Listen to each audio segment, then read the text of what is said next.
Hello, my name is Pete Troilo, Director of Global Advisory and Analysis for Devex. Thank you for joining us. Last week, the Obama administration released its 2016 budget.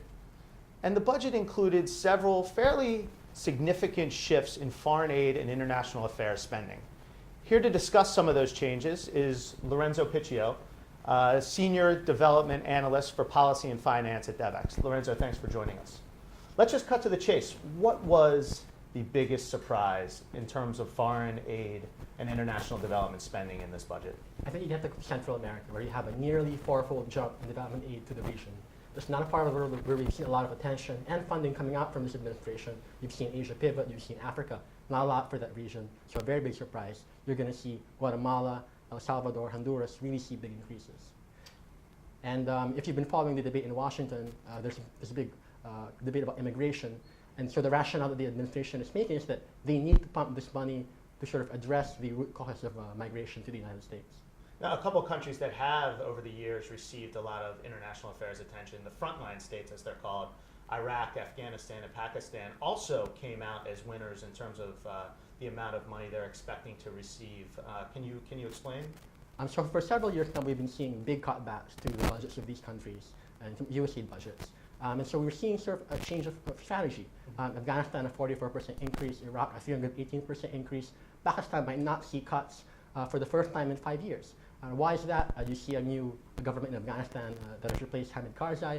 In Baghdad, you saw a new unity government. Of course, you have the rise of ISIS, which is sort of affecting the calculus in Washington. Pakistan was a little bit of a surprise because, again, the consensus was that there was going to be a more modest footprint in Pakistan, but right now there seems to be a little bit more confidence there. How about in Africa?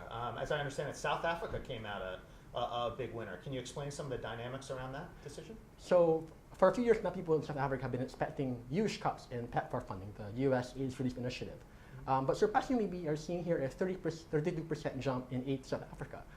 So that suggests to me that maybe the South African government needs more financing, maybe they need more assistance than we thought they needed a few years back. And that's a pretty big deal because South Africa is one of the biggest recipients of foreign aid in sub-Saharan Africa. Interesting. And we're talking about winners. When there's winners, there's got to be losers. Who lost out in this 2016 budget request? Staying in Africa, we have an election that's since been postponed in Nigeria. So we're going to see a 14% cut to Nigeria's U.S. aid budget.